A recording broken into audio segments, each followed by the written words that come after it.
উত্তরের নদীবেষ্টিত গাইবান্ধা জেলার চরাঞ্চলের এসএসসি ও সমমান পরীক্ষার্থীদের যাতায়াতের দুর্ভোগ কমাতে ব্যতিক্রমী উদ্যোগ গ্রহণ করেছে গাইবান্ধা জেলা প্রশাসন। সে নৌকার ব্যবস্থা করছেন আমাদের যাতে পরীক্ষা দিতে সুবিধা হয় এবং কেন্দ্র যেতে কোনো সমস্যা যাতে না হয়। দুর্গম চর এলাকা থেকে পরীক্ষা কেন্দ্রে পৌঁছাতে প্রতিনিয়ত নানা ভোগান্তির শিকার হওয়া পরীক্ষার্থীদের কথা বিবেচনা করে চালু করা হয়েছে বিনামূল্যে নৌকা সেবা। চরাঞ্চলের শত শত পরীক্ষার্থীর যাতায়াত সহজ ও নির্বিঘ্ন করার জন্য এই সেবা চালু করা হয়েছে। আমরা সাগাটায় এবং ফুলছড়িতে যে কেন্দ্রগুলো রয়েছে, আপনারা জানেন যে সেখানে একটু দুর্গম চর রয়েছে। সেই দুর্গম চরাঞ্চল থেকে যাতে আসতে পারে, আমরা দুটো উপজেলায় আমরা এই কার্যক্রমটি শুরু করেছি। মঙ্গলবার সকালে ফুলছড়ি উপজেলার উড়িয়া ইউনিয়নের কাটাদারা খেয়াঘাটে এ বিশেষ নৌকা সেবার উদ্বোধন করেন উপজেলা নির্বাহী কর্মকর্তা মোস্তাফিজুর রহমান।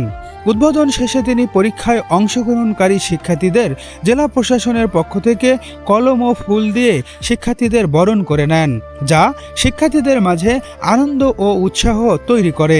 জানা গেছে, চলতি বছর এসএসসি পরীক্ষায় গাইবান্ধা জেলায় মোট ৬৮টি কেন্দ্রে ৩৪,৫২৬ জন শিক্ষার্থী অংশগ্রহণ করেছে।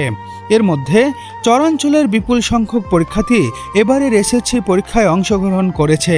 প্রতিদিন নদী পার হয়ে পরীক্ষা কেন্দ্রে যাতায়াত করা সময় সাপেক্ষ ও ঝুঁকিপূর্ণ। চরাঞ্চলের পরীক্ষার্থীদের কষ্ট লাঘবে ফুলছড়ি উপজেলা এবং সাঘাটা উপজেলায় বিনামূল্যে নৌকা সেবা চালু করা হয়। এ উদ্যোগে সন্তোষ প্রকাশ করেছেন অভিভাবক ও স্থানীয়রা। এমন মানবিক উদ্যোগ চরাঞ্চলের শিক্ষার্থীদের মধ্যে আত্মবিশ্বাস বাড়াবে এবং ঝরে পড়া কমাতে সহায়ক ভূমিকা রাখবে বলে আশা করেন তারা। আমাদের এই ঘাটে যে শিক্ষার্থীদের জন্য আমরা একটা ডেডিকেটেড নৌকা সেবার ব্যবস্থা রেখেছি, যাতে নির্ধারিত সময়ে আমাদের ওই পারে ঘাট থেকে শিক্ষার্থীদের নিয়ে আসতে পারে এবং এখানে সঠিক সময়ে পৌঁছে দিতে পারে, যেন পরবর্তীতে ওনাদের অসুবিধা না হয়।